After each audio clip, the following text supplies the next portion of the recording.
नमस्कार दोस्तों, स्वागत है आपका CNS दृष्टिकोण में। आज हम लोग बात करेंगे कि 120 देश ऐसे हैं, बताइए 193 देशों में से 120 देश ऐसे हैं जहां पे बूस्टर टीकाकरण हो रहा है। ये जनवरी 2022 का अंत हो रहा है और हम लोग को मालूम है कि दिसंबर 2021 तक विश्व स्वास्थ्य संगठन ने सभी देशों से ये अपील करी थी कि कोई भी देश बूस्टर का डोज, बूस्टर खुराक ना लगाए, क्योंकि ये कहीं ज़्यादा ज़रूरी है जन स्वास्थ्य की दृष्टि से कि सभी पात्र नागरिकों का पूरा टीकाकरण हो। और जब सबका पूरा टीकाकरण हो जाए, यानी कि सबको पहली और दूसरी खुराक लग जाए, अगर उस वैक्सीन में 2 खुराक है, जॉनसन एंड जॉनसन की जैनसन वैक्सीन में 1 ही खुराक है, जाइडस कैडिला में 3 खुराक हैं, तो बेसिकली जिसका जब पूरी सारी खुराक लग जाए टीके की, जब सबकी सारी खुराक लग जाए तो बूस्टर डोज लगने की बातचीत हुई थी, ऐसा WHO का मानना था।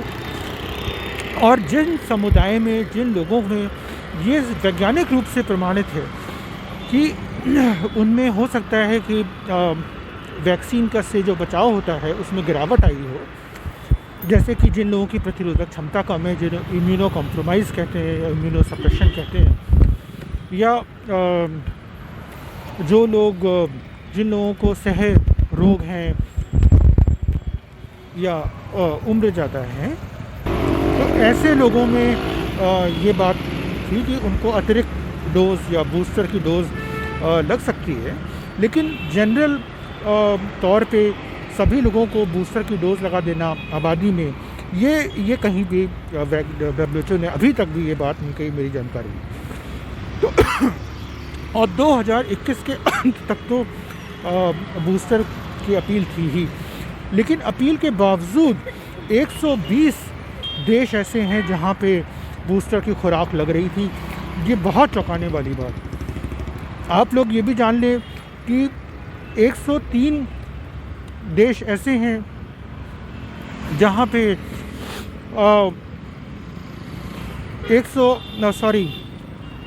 109 देश ऐसे हैं जहाँ पे बूस्टर, जहाँ पे 30% जनता का भी 40% जनता का भी टीकाकरण अभी तक नहीं हुआ है।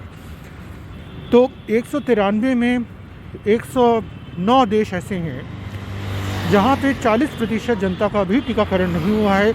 विश्व स्वास्थ्य संगठन की अपील थी कि सभी देश अपनी आबादी के 40% जनता का टीकाकरण कर लें दिसंबर के अंत तक, दिसंबर 2021 तक। 193 में से आधे से ज़्यादा 109 देश ऐसे हैं जो लोग ऐसा नहीं कर पाए। लेकिन उनमें से, इन 109 देशों में से कई देश ऐसे भी हैं जहाँ पे बूस्टर लग रही है। और बूस्टर किसको लग रही है?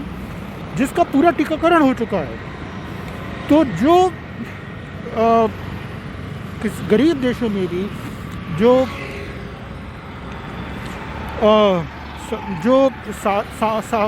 साधन संपन्न लोग हैं, सामर्थ्यवान लोग हैं, जिनका पूरा टीकाकरण हो चुका है, भले ही उस देश की आबादी का में बहुत कम लोगों का टीकाकरण हुआ हो, उन लोगों को बूस्टर लग रहा है, लेकिन अधिकांश जनता को पहली खुराक भी नहीं मिल रही।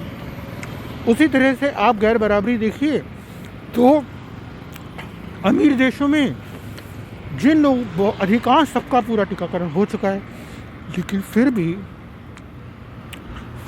कुछ लोग बचे हैं जिनका टीकाकरण अभी नहीं हुआ है। वो उनकी मात्रा कम हो सकती है, जैसे कि न्यूजीलैंड में 4-5-6% लोग ऐसे हैं उनकी आबादी में जिनको टीकाकरण नहीं हुआ है। सिंगापुर में 15% के आसपास शायद ऐसे लोग हैं। उसी तरीके से अमेरिका है तो वहाँ पे भी 20-30% ऐसे लोग हैं जिनका टीकाकरण नहीं हुआ है। और आप अगर देखेंगे तो अधिकांश देशों में कहीं 70% का टीकाकरण हो चुका है, कहीं 80 का हो चुका है, कहीं 85 का हो चुका है, लेकिन जो बच गए उनका नहीं हुआ है। और अभी ओमिक्रॉन की वेव में अगर आप आंकड़े पढ़ेंगे तो वही लोग जिनका टीकाकरण नहीं हुआ, वही लोग हैं जो 90% तक जो लोग अस्पताल में भर्ती हैं कोविड से, उनमें बिना टीकाकरण कराए हुए लोग हैं। तो साफ जाहिर है कि को टीकाकरण कराने से अस्पताल में भर्ती होने की संभावना कम होती है, ऑक्सीजन, वेंटिलेटर, आईसीयू की ज़रूरत कम होती है, मृत्यु का खतरा भी कम होता है। और लेकिन तो और गैर बराबरी हर जगह है, चाहे अमीर हो या गरीब, लेकिन गरीब देशों में स्थिति बहुत गंभीर है।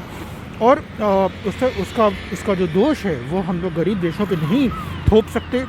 उसका दोष ये जो गैर बराबरी को बढ़ावा देने वाली जो